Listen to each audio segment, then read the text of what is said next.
We may have fixed it. Okay. All right. Hey, thank you for bearing with us on bearing with me on whatever that is or was. Okay. So give me a thumbs up if you see. Okay, the sound is great. Emily was letting me know. How is the picture now? Yeah.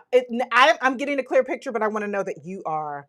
All right. Thank you. Thank you for letting me know. Hey, that's the thing about technology. You don't know. Okay. Well, welcome to today's live. Thank you guys for letting me know. Yep. Okay. Yep. So Emily's saying that's already better. Yep. Thank you. Thank you so much. Yay. Yay. Yay. Yay. All right. Well, no more delay. So today we're going live. We are live for about 45 minutes. Our standard Q&A. If you follow me on YouTube, you know that most of my content from YouTube for my new videos comes from you all when you come to a YouTube video or a workshop or a live. And that's exactly what we're doing today. So when we went live 2 weeks ago or so, someone asked about priming, psychological priming, and how can we identify negative primers and then proactively switch those to positive primers. And I thought that is a great question. And that is exactly what we are going to talk about today. So what I'm going to do is, because not everybody that comes to my live has been through my De-Escalation Academy, and not everybody has watched a video on priming, I'm going to quickly bring us up to speed on what psychological priming is. And then I'm going to give you 4 steps for how to turn a potentially negative priming word or statement into a positive primer. And if you're not at all familiar with what priming is, don't worry. We're going to jump into that right now. And I want your questions. That's the best part of a live, is interacting with you. So bring your questions, and I'm going to, while you're thinking of your questions, let me go over what I'm talking about when I talk about psychological priming. So I talk about priming. My background is psychology. Some of you know that. When I talk about priming, it is about how to guide your customer to the next steps, how to positively position an issue. And in my live workshops, my live digital and in-person workshops, I illustrate what priming is by, I have in fact, let me just do it since I happen to have my Afro pick here. So what I do in the workshop, like with no preamble, I just pull out my Afro pick and then I begin to fluff up my Afro, which is a strange thing to do in a workshop. And then I ask people, I'll put this image on the screen that you see now, I'll ask them to fill in the blanks. You know, what do you think this word is? It begins with H, it ends with R. And I'm going to ask you to do it as well. Now, some of you have been through De-Escalation Academy, so you know what it is. But if you guess, if you don't know, just guess, what do you think the word I have on the screen is? Starts with an H, it ends with an R. Hi, my good friend. I see 95 Mama is here. Hello there. So what do you think the word is that I'm trying to get you to guess?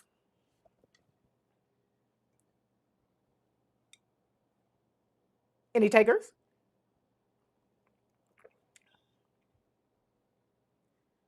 I'm seeing nothing, but I know you're here because I can see that you're here. All right. Well, we won't delay. Typically, okay, I see your first comment. Hair. Yes, that is what I'm trying to get people to guess when I do this in my workshop. So I pull out an Afro pick. I show an image of this beautiful woman with a teeny weeny Afro. On this image, what stands out to me is her hair. And I'm priming my audience to say the word hair. Occasionally, I'll get here, or heir, like an heir to a throne. But most of the people would say hair. So that is what I'm priming. And I do that in a fun way to get people to see what it is. Priming is when you put an image or a prop or a word in front of someone with the goal of leading them to a specific objective. And we can have fun with this. And we can even do it in the, we can even do it with customers in a productive way. Emily is letting me know there is a delay. There is a delay. And, you know, and I sometimes forget that there is quite a bit of delay. I think it's about 11 seconds. So I'll be mindful of that. So priming is you're putting something, typically an image or prop or word, in front of someone with the goal of leading them there. So in my example, I used an image, I used a prop, and then I was even in my hair taking it a bit further. Now, how do we use priming with our customers? Well, I'm glad you asked that. Let me give you an example. Let me move this comment. Hi there, Renee. I'm excited, Renee, that you are here. Let me give you an example of priming in a professional way. I gave you a fun way, and it's very effective that way. But professionally, I first tried priming with a customer in the utility industry. And I'd used it many, many years personally with success. So let me break down how it works. My client, a utility in the Northeast, brought me in to help with call control and de-escalation. And with all of my clients, I always start out with, can you give me an idea of what's going on now? And I ask for a random sample of phone calls to listen to. And so I listened to calls. And one of the issues for my client was when a customer was calling to have water services turned on. It's a water utility. And they think they're going to pay a deposit of, say, $30. But then they learn that in addition to paying a standard deposit, they have to pay the debt on the meter if there's a debt. And in this county, which is, I think, is unusual, the debt for a water bill stays with the meter. Meaning, let's say I am renting a property and I don't pay my last month bill. Let's say I don't pay the last 2 months because I know I'm moving. And I move on, the debt that I accrued will stay with the meter. So the next person moving in, let's say Emily moves in, she has to pay not only the deposit, but let's say I left a debt of $178. Okay. And people get really upset. So that was really the hot topic. They had many issues, but that was the hottest. And so I applied priming, psychological priming, to this issue to help my client get their average handle time down, to de-escalate and move people forward to what they could do. So when I listened to calls, people were saying some sort of, this may not be verbatim, but pretty close to this. The debt is attached to the meter. Regardless who accrued the debt, ABC utility will not turn on water until the bill is paid. So my client was factual, right, in what they were saying. But the problem is customers would get upset. They were quick to say, get me a manager. Sometimes they would show up because you could pay your bills and establish services in person, and they were very difficult. And so my focus was, how can I preempt an escalation if we're already in an escalated state, or just to control calls? How can we do this? And of all the methods that I'm aware of, in my toolkit, I thought priming was going to be the best. So I rewrote what I wanted the employees to say. Here's what I had them say, and in a moment I will bold it so that you can see. As a solution, so this is employee talking to the customer, I have 2 suggestions. First, you need to talk to your landlord. Tell them there's a debt on the meter and that you can't turn on water.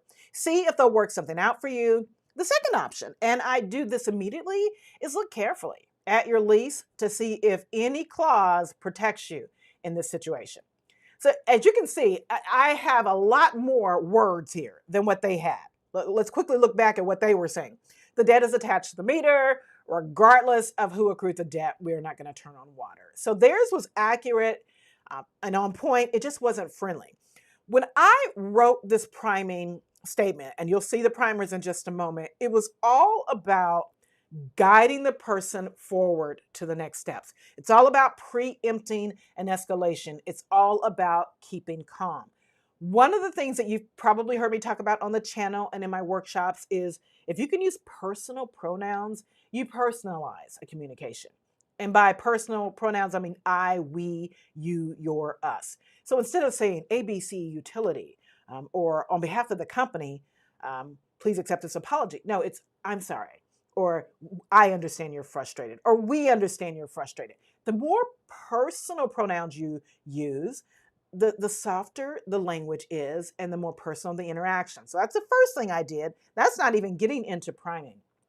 Priming, I've bolded here my intentional priming words and statements. 2 suggestions right here in the first sentence.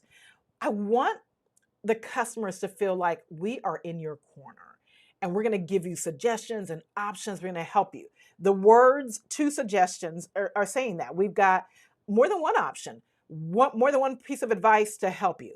Then you need to talk to your landlord. This is one of the most important primers here.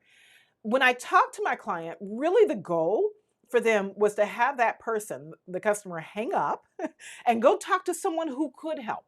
Because in the call center, they couldn't do anything about it. The answer was, we're not turning on water. So you need to talk to your landlord. You see the you and the your, the personal pronouns there. Second option, very similar to 2 suggestions in the first sentence, I want to remind the person that they have options. Generally speaking, the more options a person feels they have, the more likely they are to calm down on their own. So you're going to want to give people options. I do this immediately. Look carefully at your lease. This is the second most important sentence here. The first being, you need to talk to your landlord. I do this immediately. Carefully look at your lease. I'm trying to evoke a sense of urgency to get off of the phone, go look at your lease, talk to your landlord. And then finally, protects you. I want people to feel that we're doing everything we can to protect them in this situation. That is psychological priming. In that example, before I give you 2 more scenarios, or before we look at how to prime with your customers, we were looking at an average call time for this problem category, specifically, of over 19 minutes. It's around 19 minutes and 30 seconds because people were upset. They were in shock. They were upset. Then they would grow to being angry. It wasn't unusual for yelling, some profanity. Nearly everyone wanted to talk to a manager. And so all of that took time, upwards 20 minutes. When I sat down with the employees with my priming example, the first response was, oh, that's a lot of words. You can actually add time. But it turned out it did not. We role played in the workshop. And then I was able to watch the numbers. We went from over 19 minutes average talk time for this problem category down to 4 minutes, 4.5 minutes. So priming can be effective.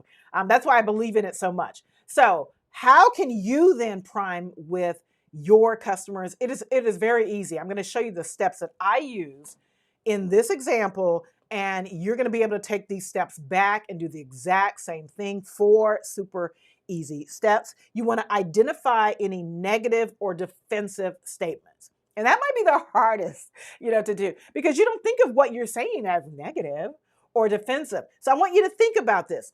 Is there anything that you are saying that is met with a negative reaction from your customer? When they quickly go to, let me get a manager, or you notice they begin to rise in temperature. Negative for my utility was, we're not going to turn on water until the debt is paid. So go through your most problematic interactions in chat and email and phone. Where do you get resistance first? And then where do you get the most resistance? That's probably where the negativity is. You're not intentionally negative, but if the customer perceives it as negative, then that's when we have a problem. So identify step number two, what it is you want your customer to do. So for the utility, I identified we're not turning water on as a negative statement. What do we really want the customer to do? Their goal when they came to me was, we want to get our average handle time down.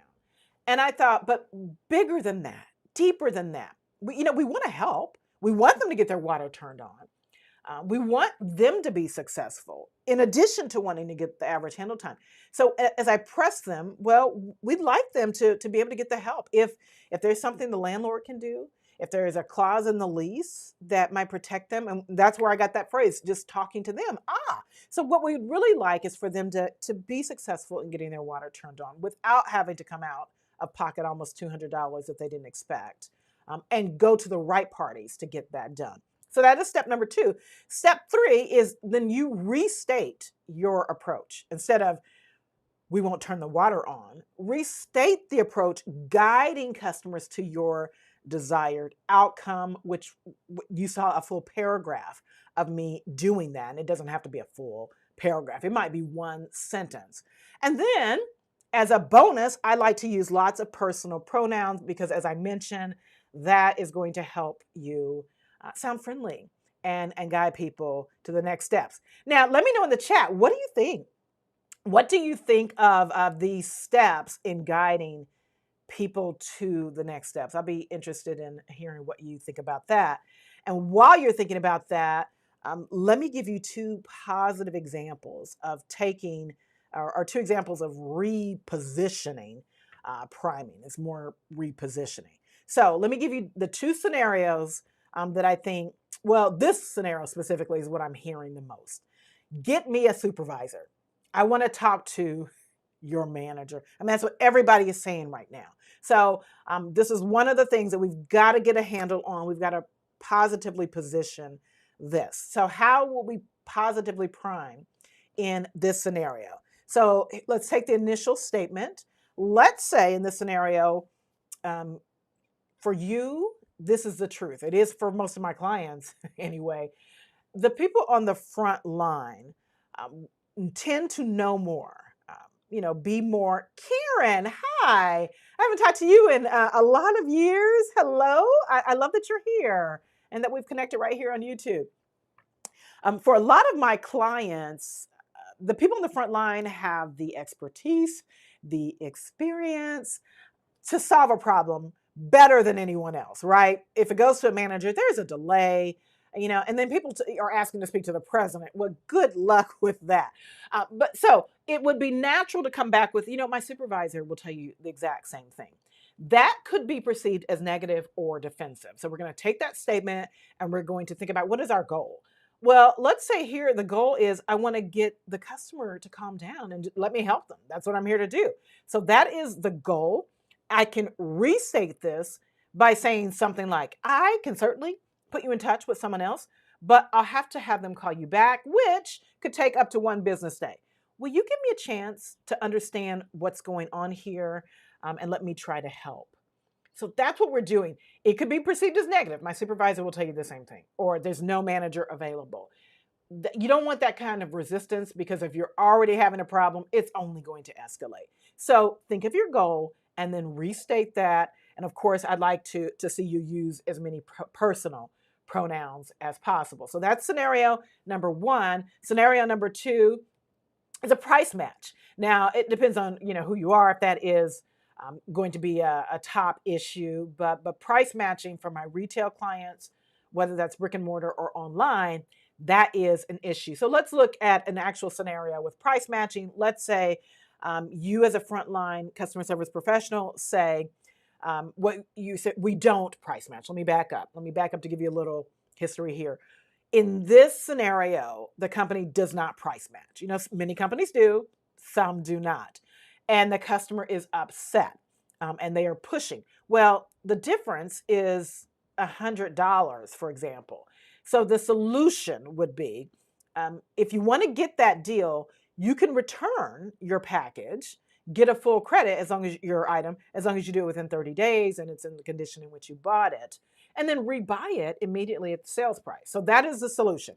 Well, the customer in this scenario says, you know what, I bought it as a gift. I'm not going to go take the gift back, repackage it, and send it back. So that is where we are. So now the agent is offering $50 as a gesture of goodwill. So I needed you to have that backstory. So the most I'm able to offer is $50 because they push. Wait a minute, you're going to give me a $50 goodwill credit? I'm out of pocket of $100 because on your website, the same thing dropped in price by $100. And that might be a lot of money, but for this example, that's what we're doing. So we're going to look at the goal. Here, your goal would be to resolve this without having to escalate to a supervisor, without having to go in circles, without you having to get emotional, without the customer getting even more challenging. So you might restate saying something like, I realize this whole thing has been frustrating for you. It's important to acknowledge their concern, to link the communication chain. When other customers have experienced a price drop after purchasing, they've chosen to return the item and repurchase at the lower price or accept a goodwill max offer of 10% with a max of $50. I'm happy to give you an immediate credit of $50 to spend as you wish. Would you like me to credit your account? So, what we have here is priming in a very calm and intentional way. Some of you may have heard of the feel, felt, found method.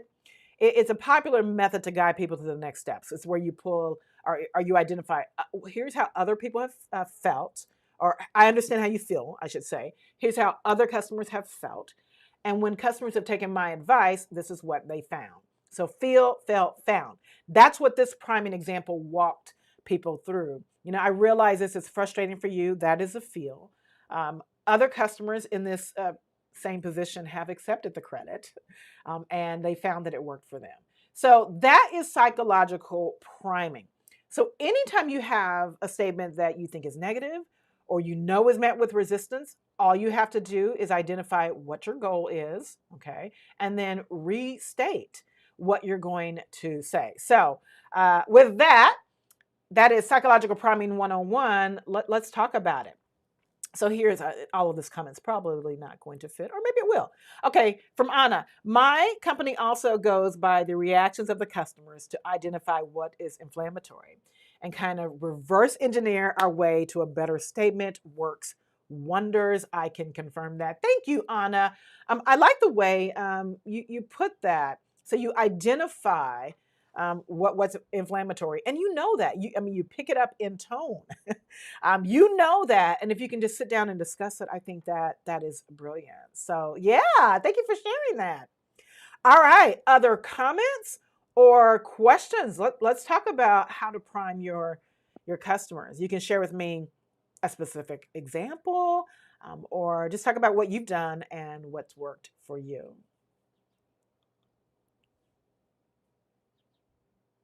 I have my window open here and I can hear the birds. I hope that's not distracting, but it's a beautiful day. I'm in Tulsa. Last week we had a winter storm, about 9 inches of snow in my area. So it is a treat to be able to open the windows. I think the high is 71 today. All right. So questions, comments on psychological priming?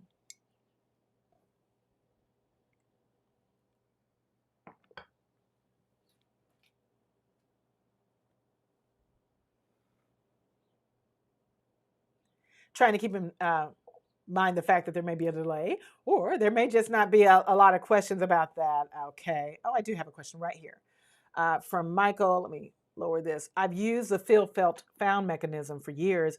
I always think what I'm about to say and removing anything that's negative in it. And Michael, thank you. That's a very succinct way of putting all of the steps, I really think. Think about what I'm going to say, what is potentially inflammatory, what is negative, and then just pull that out. Yes. The feel, felt, found method, Michael, you probably know this. It is very often used as a sales technique. When a person is trying to overcome objections with their customer. So they'll say, well, other customers feel the same way you do. Or I understand, how you feel. Other customers have felt this way, and here's what they found. And so they use it as a selling tool, and it can be very effective that way. But I use it. Also, I use it. I'm not going to say, but also I use it as a way to move people to the next steps. Oh, hello there, Miss Phoenix 99. So glad that you are here. I'm looking at your hair in your profile pic. Love, love, love it. I love the color, the hair. So thank you. Thank you for being here. All right. Other questions about priming? And I'd like to know, how are you using it already? Has it worked for you? What are you doing? What advice might you share with others? From Karen, was the reason the rep couldn't just provide the difference in the price drop scenario because of company policy? Karen, I'm glad you asked that. That is a scenario. It was actually, I was a customer in this scenario. And a lot of my examples, I use actual examples. And so without naming the company, who later became my client, we the company does not price match. It is a stated policy, it is a written policy, and it is on the website. If and agents are told exactly what to say. And so in my scenario, the agent did the exact right thing. We do not price match, and the person offered an apology. We do not price match. They explain why they don't, going on to say we work to give our customers the best pricing. And I know I don't have that verbiage exact. The best and the lowest pricing. Occasionally, we will find another vendor with a lower price. So what they were basically, your price didn't drop, but maybe another vendor had the same product at a lower price. So they explain all of that on the website. Agents do it on chat and over the phone. It is policy. If a customer pushes, then they can give a little for goodwill. And I believe it was at 10% up to $50. So that, Karen, is the reason. Now, not every client or company is that way. It's not a firm policy, or people have a little flexibility. I tell people, when the policy is the policy is the policy, and you can't, as a frontline agent, negotiate, then you need to give people options. So another one of my retail clients who also does not price match, they will tell people, well, we do have a rewards program that you might consider joining. So in the future, you'll get 3% cash back or whatnot. And in that case, if customers push, then they can give a gift card. So yeah, that is the policy, and that's tough. Okay. No, Karen, I don't think I clarified up front, so you didn't miss anything, but I'm happy to explain that for everyone. Yeah. And it's tough when it's the policy. Well, not tough. You just have to really support the front line by giving them options. That's the goal there. Optioning. And it was a former police officer that talked to me about optioning. He said, generally speaking, the more options a person has, or the more options they feel they have, the more likely they are to calm down on their own. The thing is, people do not like to be pushed into a corner. People don't like to be told what to do. So if you can say, we can do this or we can do that, then we're far more likely to get them to calm down without us taking any effort. All right. Okay. Any other comments on priming or questions about anything related to de-escalation?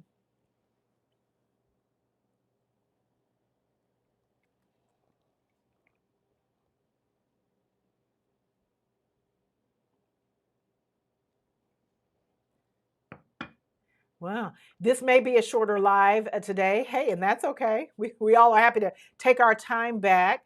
I am happy, though, to follow up. You can follow up later in the comments if you're watching the replay. If you have a specific situation where you think, I could prime here, but I'm not exactly sure what to say or how to do it, you can let me know in the comments, and I can circle back. Can't tell you when I'll do that. It may not be exactly prompt, but I can circle back and give you an idea of how I would prime. This is something I do for my clients a lot.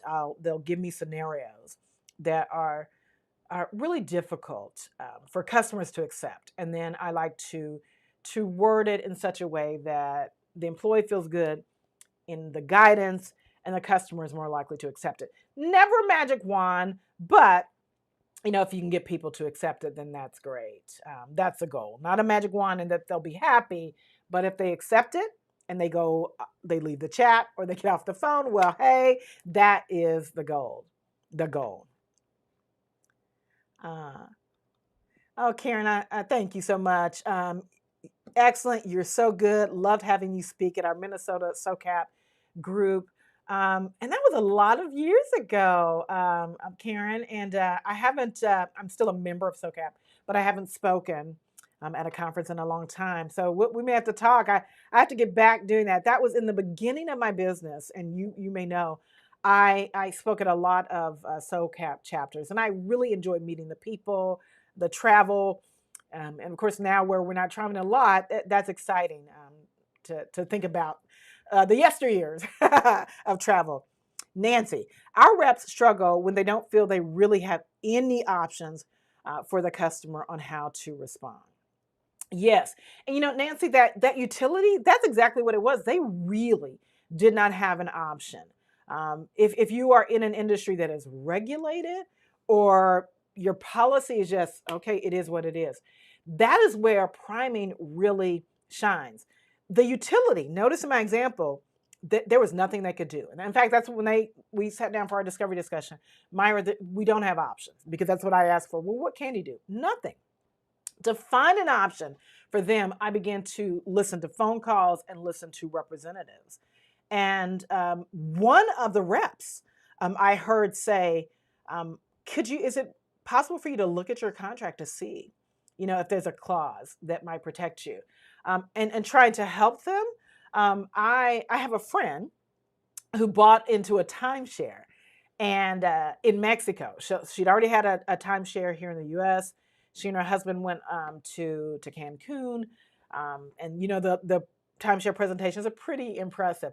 So they bought another timeshare, and then she said she immediately, or that night, woke up at 4 a.m. with buyer's remorse, and pulled up the contract, started doing a Google search right there on her phone in her resort bedroom, and found that in Mexico, I mean, it may be true for the US as well, that if for any reason you can cancel this contract if you do so within 5 days, and you have to do it in person. And so, remembering her story, I thought, what if people who are struggling to pay this extra amount on the utility could look at taking what the rep said, read the fine print of that contract and find an option for them that had nothing to do with the utility. I say that to say, Nancy, can you brainstorm with your team? Is there something that we could direct the customer to do outside of us? Our hands are tied. We cannot do it. But anything that will help them move to the next steps, off of the phone, off of the chat. In that utility priming, it was talk to your landlord. It was look at your lease. Do this immediately. So they did not have an option. So keep that in mind. Even when you do not have an option, can you guide the person forward? That is a goal. Can you guide them forward? All right. For staff who tend to push to a supervisor, what's one step they can take to push themselves to try? Thank you, Emily, for that. I was just talking to someone yesterday about that, a client. What you want to do is remind the front line that you have all the expertise. You have all of the support. We have empowered you through training, through coaching, through support to help our customers.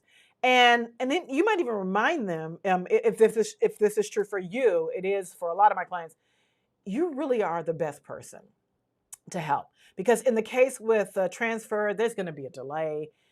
We may have to call back, which may be a couple of hours. It may be the next day. So you serve the customer by helping them in that moment.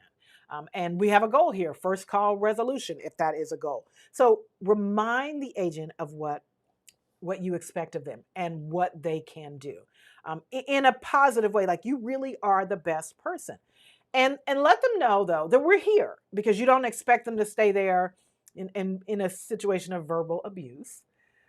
If the customer is just pushing and is not going to accept anything else, they need an out. But let them know that we expect you to try. And I have a video right here on this channel where I walk through the USA method for what to say when a person is pushing for a supervisor. So you can search right on my channel. It's a 3-step method that I learned from a supervisor. I was a manager of a call center, and the supervisor was like the buck stopped with her. So when people called to ask for her boss or the president, those are the 3 steps she used, and it worked for her to the point that I almost never had an escalated call. Not when she was there. If she was at lunch or vacation, or busy. But if she was available, she stopped all calls with the USA method. So consider that. All right.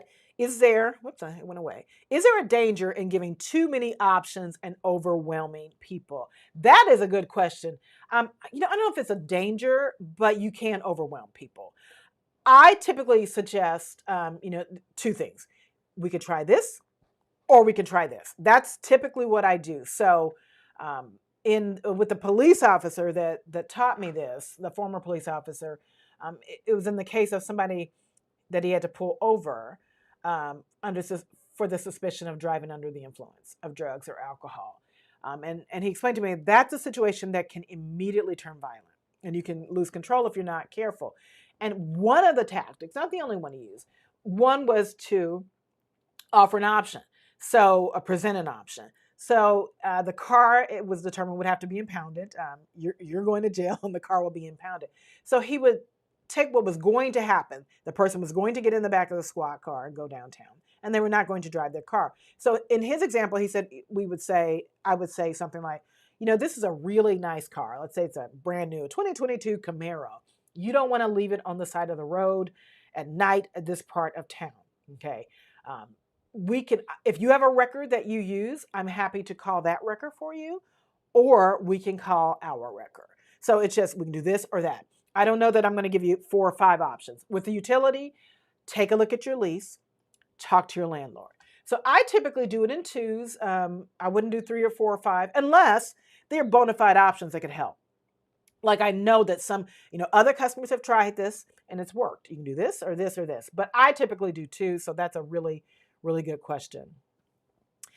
Tend to default to a supervisor when they maybe could have handled it on their own. Yes. You know what? And people do that because they are exhausted in that interaction and everything that has happened before then.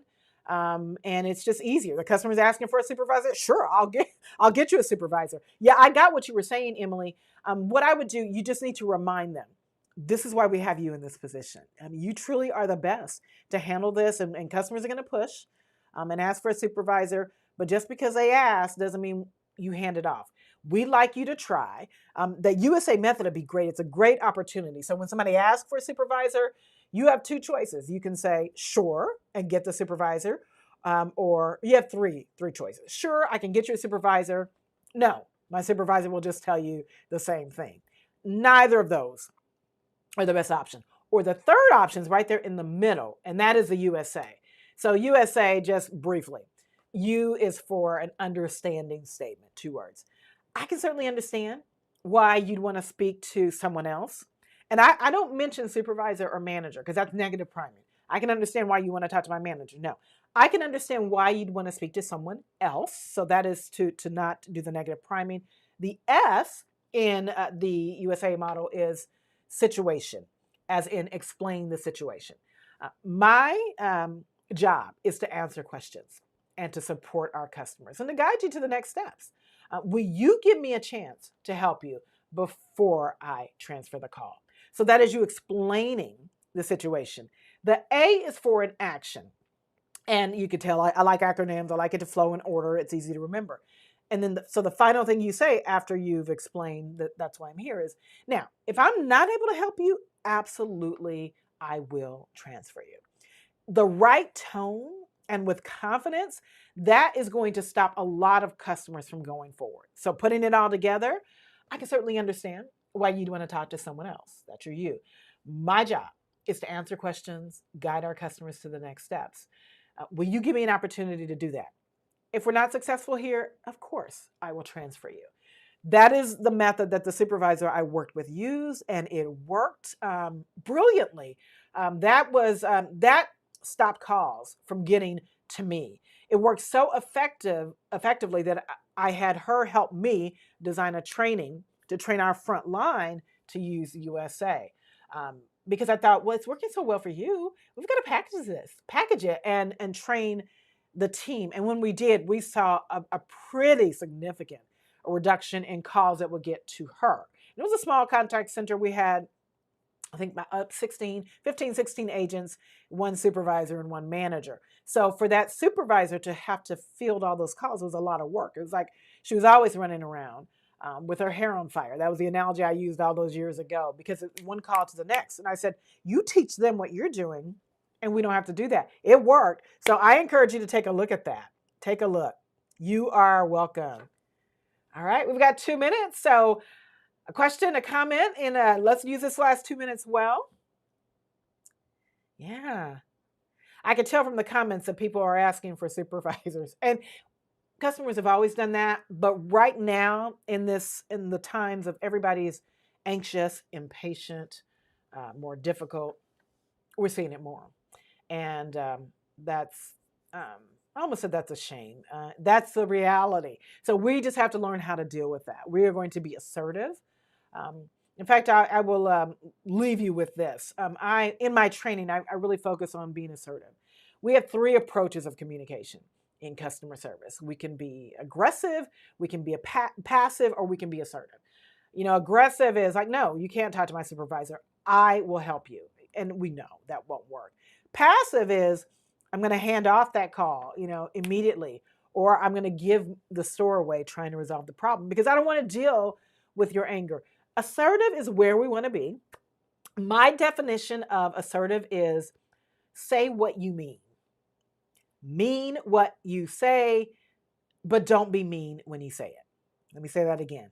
Say what you mean what you say, but don't be mean when you say it. That is being assertive. So doing that, using that definition, I can say no. I can make my word the final answer. I can tell you that a supervisor is not going to give you more than I'm going to give you because I'm not going to be mean when I say that. So that would definitely be my approach. Whatever it is you have to say what you mean what you say, and don't be mean when you say it. I think that's just really good communication for anybody who wants to feel and be perceived as more confident, right? So try that. Take my definition of assertiveness. Well, all right, we are at time. Thank you so much for being here, and I look forward to seeing you next time. All right, everybody, go out and make it a great day.